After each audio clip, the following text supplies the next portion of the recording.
مرحبا بكم مجددا في قناة أركان، قناة للأفكار التربوية. موضوع الفيديو لهذا اليوم هو جدادة نشاط العلمي منهج التقصي. هذا الفيديو جاء بناء على طلب بعض الأستاذات اللي طلبوا مني أنهم بغاو نموذج ديال النشاط العلمي وفق منهج التقصي. أنا اليوم تعمدت أنني نعطي ذاك جدادة في نموذج ديال واحد الدرس للمستوى الخامس. علاش؟ حيت المستوى الخامس والسادس هو اللي مازال ما تغيرش، وبالنسبه للمستوى الاول والثاني وقع عليه تحيين كما شفتوا في الفيديو اللي قبل، والمستوى الثالث والرابع هذا المقرر جديد. فهذا انا تقسمت معكم واحد الجداده اللي خدمت بها انا السنه اللي فاتت وفقا لي داك منهج التقصي. باش نهضروا على منهج التقصي بالنسبه للناس اللي غتشوف لي فيديو اول مره، ما فيها باس ترجع للفيديو اللي قبل. كنا هضرنا على منهج التقصي بالخطوات ديالو وكل حاجه كيف ما هي. باش ندير جداده على النشاط العلمي ومنهج التقصي خصني اول حاجه نكون ضابط المراحل ديال منهج التقصي. لذلك اليوم غادي ندير جوج المسائل. غادي نوري واحد الشيمه فارغه، يعني اللي يمكنك توضع فيها اي حاجه، الحاجه اللي خصك يعني القالب اللي خصو يكون عندك في الدماغ، يعني اللي تقدر تكتب به. داك وعاد نعطي نموذج ديال واحد الدرس في الخمس، يعني غادي يكونوا جوج لي كوبي. بالنسبه لهذا الفيديو ينفع الناس اللي مقبلين على الامتحان المهني في تنبير، وكذلك الناس اللي كتستعد لي لمباراه التعليم. فتابعوا معايا الفيديو حتى الاخر. اول حاجه غادي نبدا بها، غادي نوري الجداده يعني الشيمه طابلو فارغا. اذا اول حاجه لابد تكون هي هذا الجزء اللي كتشوفوا قدامكم هنا، أو ما يسمى بترويسة الجدادة. هاد الترويسة أنا كنشوف هادو هما المسائل اللي ضرورية خصها تكون. أولا المادة، الأستاذ بالنسبة ليا تقدر تضيف الاسم ديالو وتقدر تحيدو، أنا شخصيا ما كنديرش، غير درتو كإضافة أنا. داك المجال يعني نتوما كتعرفوا مجالات النشاط العلمي، واش التوازن، واش الكهرباء، واش التغذية، واش يعني المجال الذي ينتمي إليه الدرس. هنا يمكن التحدث على الدرس أو لا عنوان الدرس. هنا المستوى، رقم الجدادة، يمكن إضافة كذلك الحصة، وضروري إضافة المدة اللي كتعرفوا يعني في التوقيف بالنسبة للمستويات الأخرى راه 45 دقيقة، ولكن في المنهاج المنقح 60 دقيقة. غادي نشوفوا الاهداف الدرس، يعني الاهداف الخاصه بالدرس. انا بالنسبه لي في ماده النشاط العلمي الاهداف الخاصه بالدرس كافيه، ولكن يمكنك اضافه الكفايات والكفايات الخاصه والكفايات الممتده. بالنسبه لي في جداده اللي كنخدمها يوميا اهداف الدرس خارجه. بالنسبه للوسائل الديداكتيكيه او الوسائل التعليميه، يجب ذكر جميع الوسائل اللي كتشوفها نتايا صغيره او بسيطه حتى الكبيره. وبالنسبه للنشاط العلمي يعني خص ضروري كراسه التلميذ.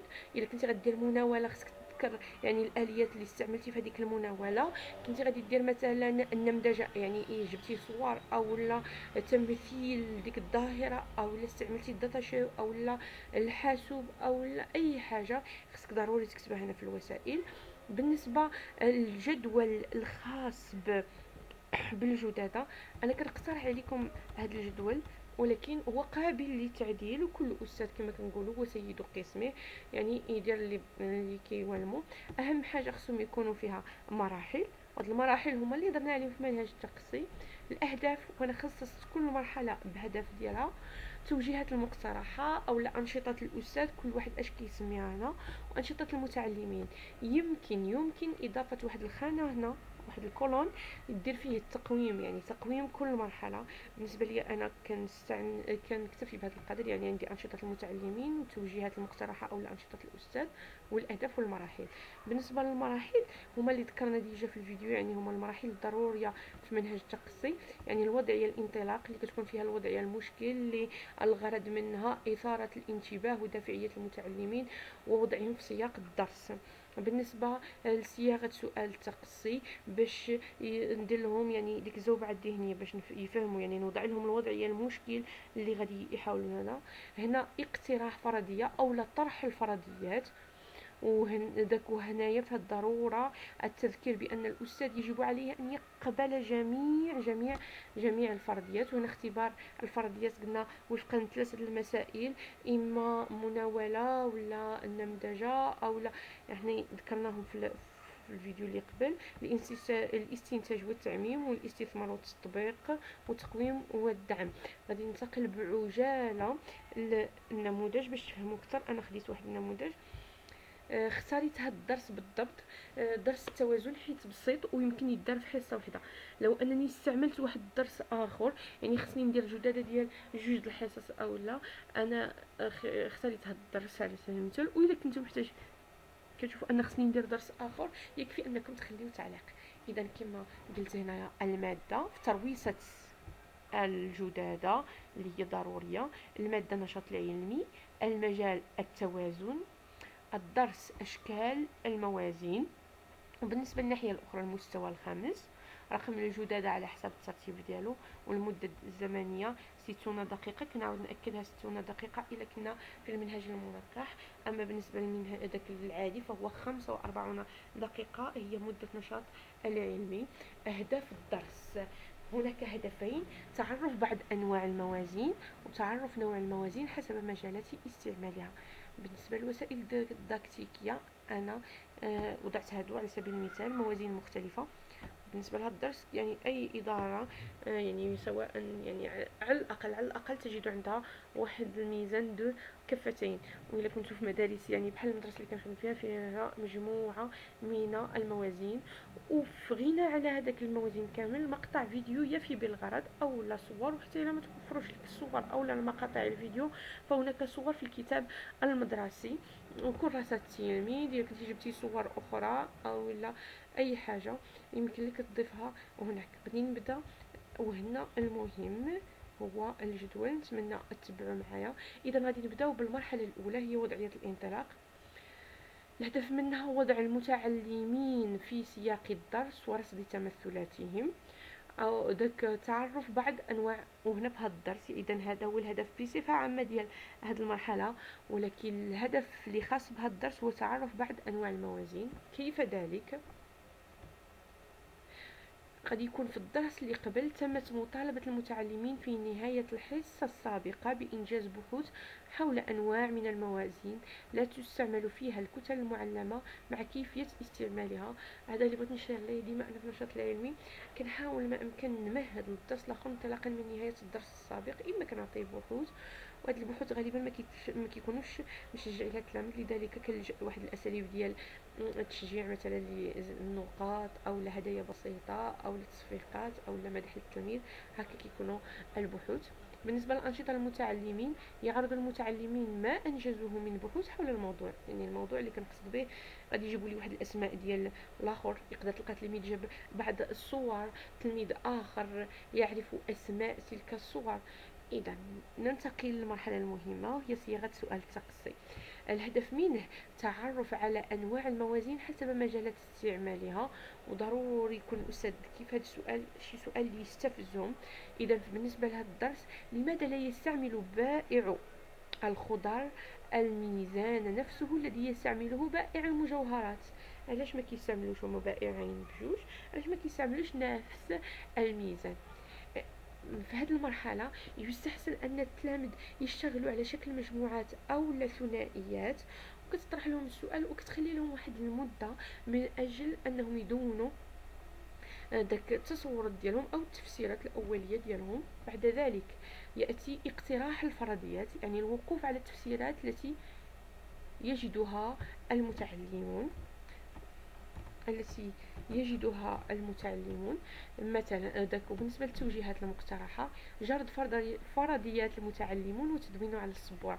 يعني كل مجموعه كتعطينا الفرضيات ديالها وكندونوها على السبوره. وضروري انك تقبل جميع الفرضيات سواء كانت صحيحه ام خاطئه. بالنسبه لانشطه المتعلمين، يعرض المتعلمون اجوبتهم مع التعليل. كل واحد كيقول لنا ها علاش ومع التعليل، يعني الجواب ديالو. هكذا كيمكن لي ان التلميذ يعطي الراي ديالو بكل حريه، وكذلك يمكن لي الانتباه الى مفردات التلميذ. يعني الطريقه باش كيعطي التلميذ خصو ينتبه، لان الاجوبه ديالو تكون فيها مفردات علميه، وهكذا يمكن لي نصحح الا كان شي خطا، وهنا كيكون عندي الدعم الفوري. بالنسبه للمرحله المواليه هي اختبار الفرضيات، والهدف منها تثبيت الفرضيات الصحيحه وتصحيح الخاطئه. بالنسبه لانشطه الاستاذ او الانشطه المقترحه، التوجيهات المقترحه: يعرض الاستاذ موازين لا تستعمل فيها الكتل المعلمه، بحال الميزان بإبرة ذو كفة واحدة، أو الميزان الإلكتروني أو أوراق كثيرين الأنواع. بالنسبة يعني التلاميذ يستغلون الموازين المعروضة أو الصور لتعرف كيفية استعمالها. إذا كانوا ميزان حاضر يعني يسمح للتلميذ بأنه يلمسه، هكا يكون المسائل ماشي مجرد ملموسة، ويعرف يعني مع الأسئلة والأجوبة، أو لا يمكن يدار مناولة قدامه باش يعرف كيفية الاستعمال لهاد الموازين لقياس الكتل. في حالة غياب هذه الموازين سيعرض الأستاذ مقطع فيديو للموازين التي يصعب توفيرها. يمكن توظيف الصور الموجودة. إذا ما كانش المقطع فيديو يمكن لي نستعمل الصور الموجودة في الكراسة. بالنسبة للسؤال التقصي اللي طرحناه، غادي يمكن لي نعرض إلا كان بإمكاني أن نجيب ميزان يعني ديال المجوهرات قسطاس، فيمكن لي نجيبو. في حالة استعصى الأمر مقطع فيديو يفي بالغرض. غادي نشوفوا داك المقطع الفيديو يكون فيه الميزان، مع أن يكون فيه واحد الشخص اللي يقوم بقياس الكتل. بعد مشاهدة الفيديو يتوصلون إلى